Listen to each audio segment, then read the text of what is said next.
Masa tertangkapnya anggota DPR dari fraksi Partai Hanura, Dewi Yassin Limpo, menambah panjang anggota DPR yang terjerat dalam kasus korupsi. Setelah setahun dilantik, tercatat 3 anggota DPR yang harus berurusan dengan KPK.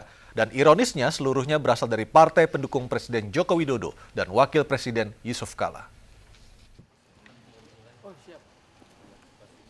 Dewi Yassin Limpo, anggota DPR fraksi Hanura, kini duduk di Komisi 7 yang membidangi energi, riset, teknologi, dan lingkungan hidup. Adik Gubernur Sulawesi Selatan Syahrul Yassin Limpo merupakan wakil rakyat dari tanah kelahirannya, Sulawesi Selatan. Sesaat setelah penangkapan KPK, Dewi dijenguk rekannya.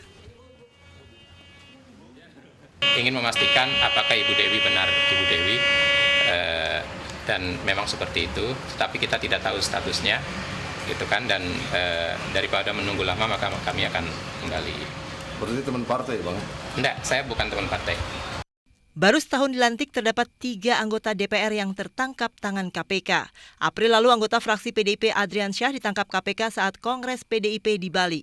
Adriansyah terkait dugaan suap proses pengurusan izin tambang di Kalimantan Selatan. Kemudian anggota fraksi Nasdem, Patrice Rio Capella, Rio ditetapkan sebagai tersangka diduga menerima uang 200 juta rupiah dari Gatot Pujo Nugroho dan istrinya Evi Susanti. Uang tersebut diduga untuk pengamanan kasus bansos di Kejaksaan Tinggi Sumatera Utara dan Kejagung. Rio terancam hukuman maksimal 20 tahun penjara dan denda 1 miliar rupiah. Selasa malam, KPK menangkap tangan anggota fraksi Hanura Dewi Yassin Limpo. Dewi ditangkap sebelum naik pesawat menuju Makassar, Sulawesi Selatan di Bandara Soekarno-Hatta, Cengkareng. Sebelumnya, KPK menangkap sejumlah orang yang diduga sebagai pemberi suap kepada Dewi sebesar 1,5 miliar rupiah. Diduga suap diberikan untuk pengurusan proyek pembangkit listrik tenaga uap PLTU.